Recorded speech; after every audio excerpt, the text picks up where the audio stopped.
Hello and welcome. This is Umbra, and today we're playing Cataclysm Dark Days Ahead. If you're joining me from my uh, quick look at series, this is the Let's Play I was talking about that I would probably start. This is going to be episode 0. We're going to go over world creation and character creation, so if you were curious about how that worked before you started playing, you'll get a chance to see that. Um, and I'm going to just do everything to set up the game. I am going to use a few mods.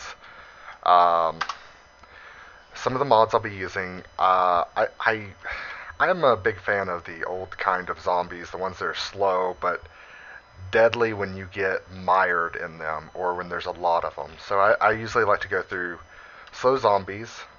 I'm not really too sure on the nutritional aspect that they've added into the game recently. So I go with simplified nutrition. Um, and then I also enjoy stats through skills. Um, Now, I originally know it was made by, as you can see there, the Ryan Dinar Saig. Um, and I always like the idea of it because in the game you normally can't increase your base stats. What they're at is what they're at. And I like the idea that as you gain skills, you get stronger, you get faster, stuff like that. Um, I'm not going to set on most of the rest of these. Um, I kind of feel that the zombie revivification adds something to the game. Not that those other things don't. It's just I don't understand those as well. Um, I like craftable gun pack. I like, even though in the game I very rarely use guns, I kind of like to see them throughout. Um, it kind of makes a little bit of sense to me. Though I can almost think that in some cases there's too many of them, but I'm going to put it on. I like the more options of survival tools. I don't like things to be too crazy, though. I kind of like this animatronic monsters mod, which I believe is a reference to Five Nights at Freddy's, and more locations. I don't mess with the tall buildings as much just because the Z levels are still, I believe, experimental, so, and I think it slows down the game significantly. And then I like to throw on a whole bunch of vehicle modifications so I can create my own custom Deathmobile. So that's it for the mods. There's quite a few of them. Um, but I don't know. I feel it adds something to the game that makes it more enjoyable for me. For you, it may differ. So to go on, we'll be going over to World Gen options. Um, we're going to leave the cities at their default and everything. I'm not so certain I want NPC. Well, I'll leave it on. I'll leave the Monster Evolution scaling factor. These things, so NPC rate scaling is basically more NPCs or less NPCs will spawn. Um, I believe they're still not fully fleshed out, so there's still things that are being worked on, but they do add to the game, and you can trade with them, and they'll try and survive, and they need food and water, so it can be kind of interesting. Monster evolution scaling, while I'm not a huge fan of super, monsters, I do like to see the varieties and stuff, so a low rate to me is, something good. It keeps it interesting. I'm going to leave most of this as default, spring, um, static spawns. The difference between static and wonder spawns, I believe it says up there in the description, but so the zombies spawn at the start, but with wander spawns they spawn. They go to noise and they'll wander around cities. I don't mind them wandering around cities, but I like other zombie survival games I've played. I really dislike it when zombies spawn and they spawn kind of close to you. Um, so I like the idea of more of there's a finite amount of zombies in the world, though that number may be a staggering number in of itself. Um, I think I'm going to turn on static NPCs because I think this is the only thing that's affected by that NPC scaling. That and random NPCs. Um, I'll turn that on too. I'm going to leave everything else on. Sea level maps. Shit. Yeah, I'm going to leave that off, especially since I didn't turn on the tall buildings. And then we're going to think of a name. So we're just going to give it a simple name of, I don't know, just try to survive. Um,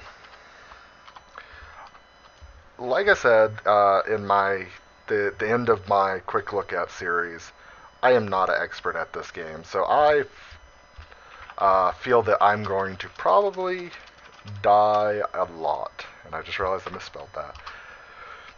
So if you're looking for someone to watch who's an expert and knows what they're doing, I'm probably not that person. So we're going to try and see how far we can get. We may run a few characters, but I'm just going to kind of get a new one set up. So we're going to do a new game. We're going to custom do the game. And we're going to do our world. So you'll see that there's two worlds. If you are new to the game, there is some stuff in the special options that can help you learn. But I found that while it was helpful in some aspects, it was almost better to try and watch other people play, or go onto the forums and read, especially because things are constantly changing, and I'm not sure if that's constantly getting updated, if the tutorial is constantly getting updated. So we're going to try this. Yes, we want to start in this game world. So we're going to create we're probably going to do a preset, though I may change it later. I'm more fond of the single pool, and what this means is in the traits, stats, and skills tab, there's points. If you do multiple pools, each one has its own points. If you do a single pool, they're all combined. So maybe you don't want to start off with that many skills, you want more stats, or maybe you don't want to mess with your starting stats, you want more traits. It also allows you to pull points from your traits, so that's what I prefer, is to do as a single pool. That way you have some flexibility. Usually I like to start in the city, so I usually like the mist scenario. However, there's a lot of interesting ones, and some of them will give you bonus points like helicopter crash, but the difficulty is you'll have various limb wounds. You know, burning building doesn't really. Oh, it does give you points. Sorry, I was looking in the wrong area. But you know, you're in a building on fire, which can be a big issue. I'm not sure. Oh, that's why that one. I was always curious about this one. I never really paid that much attention, but you always got points for it. But apparently, it starts in winter. And while you may have seen in my Let's Look At series, or my Quick Look, spring starts off pretty cold, but it's usually not too bad. Winter, if I remember correctly, gets really bad. Prison Break can be a very difficult start, but we're probably gonna go with the Mist. I would almost do the Evacuee, but the problem with that is I feel that for a Let's Play series, it kind of leaves you outside of the gameplay for a long time and can probably be a little slow to watch at the beginning. Though if you're trying it for the first time, I do recommend it. I don't really care too much about the professions. Some of these professions are quite good for their value, so it might be not a bad idea to choose one of these.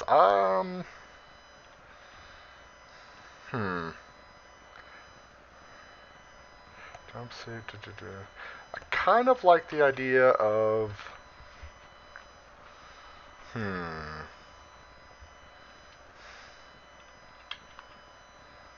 I feel that start right there gives you little points for the way it starts you, because it can be pretty bad. I've done that one a few times. I think I'm just gonna go with the Survivor. I'm not gonna try anything too much.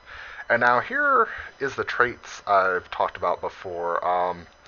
There's some ones that are easy to mitigate, and some ones that can badly hamper your character. And there's some that almost seem imperative.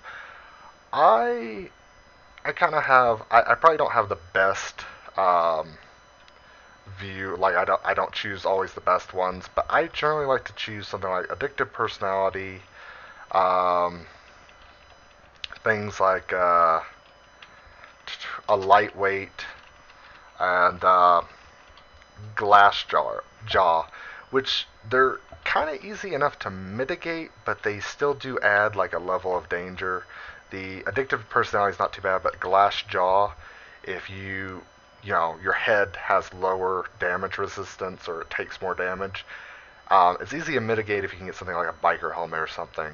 However, if you can't or you're just at the beginning, you get into a fight, it can go downhill quite fast.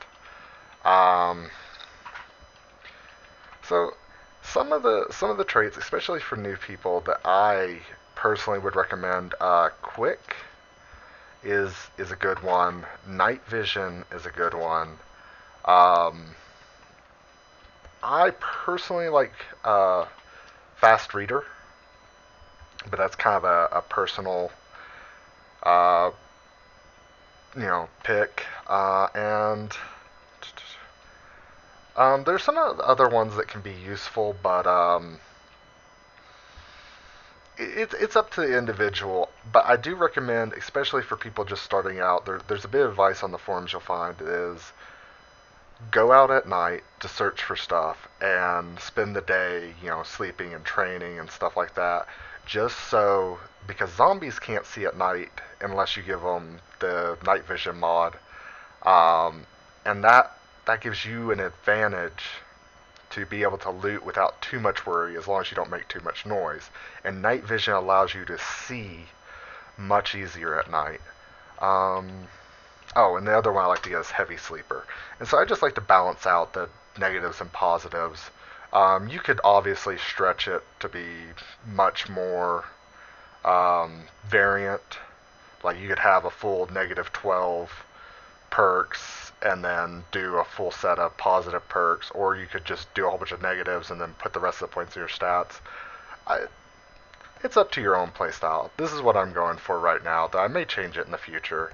Um, and then the skill or the stat I use the most is probably my intelligence, and it's just so with the skills through book or skills stats through skills mod, um, it allows you to read books which give you more stats.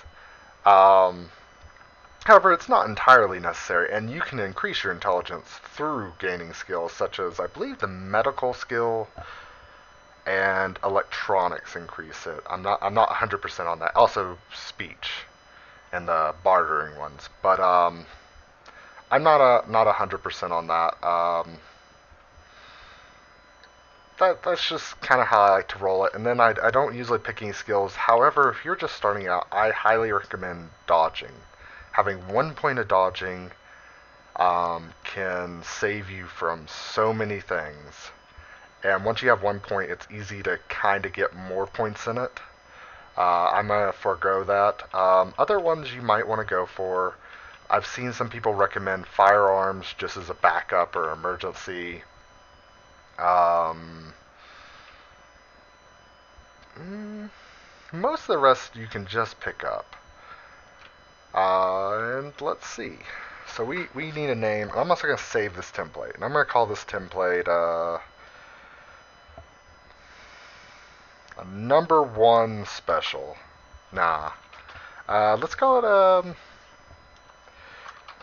YouTube. I know, not very creative, but it gets me a quick template. And how you create a template is you hit the exclamation mark and it allows you to create one. So if you have a character set up and you don't want to have to keep picking it out every time, you can set up a template and you can select that when you're creating a new character. It makes it really easy to get back into the game, especially if you're having a hard time or maybe you've turned the game's difficulty up to 11 by adding a whole bunch of stuff and you're just wanting to get back in there and see what works. That's a useful little thing to have. Also, random. There's a random character generator, and that can be useful for the fact that one, it gets you in there quick, and 2, it gets you to play outside of your comfort zone. And I probably need to do it a little more, but I'm not as comfortable with some of the things in the game just yet. Like bionics, I know so little about, and um, I don't usually turn the magic mod on. But if I random up something with magic, I've seen some people play it, and it seems like it's really not working right. So I try to avoid things like that. But I'll probably in the future, especially once I start getting really good at it, or at least decent. Maybe I'll start doing random runs and seeing how long I can go with that. Maybe like nomadic randoms. So we're gonna give this character a name. He's gonna be Mark. Mark, and he's a survivor. He was missed. Probably maybe he was out camping or something, and when he came back to town, it was zombies everywhere, or whatever else is in this apocalypse. So we're going to be Mark, and we're going to be finished right there. So we're going to hit yes, and it's going to build the world. And so we can see our character Mark, and we see where we started, and that's going to be the end for this episode 0. I'm going to try to have a episode 1 out immediately following this, just so if if you were just skipping through this, didn't really want to see this, or already knew and just wanted to watch someone die horribly, check out episode 1. We'll see what happens in it. But anyways, I'm Inverter Umbra. Thank you for joining me. Have a good one.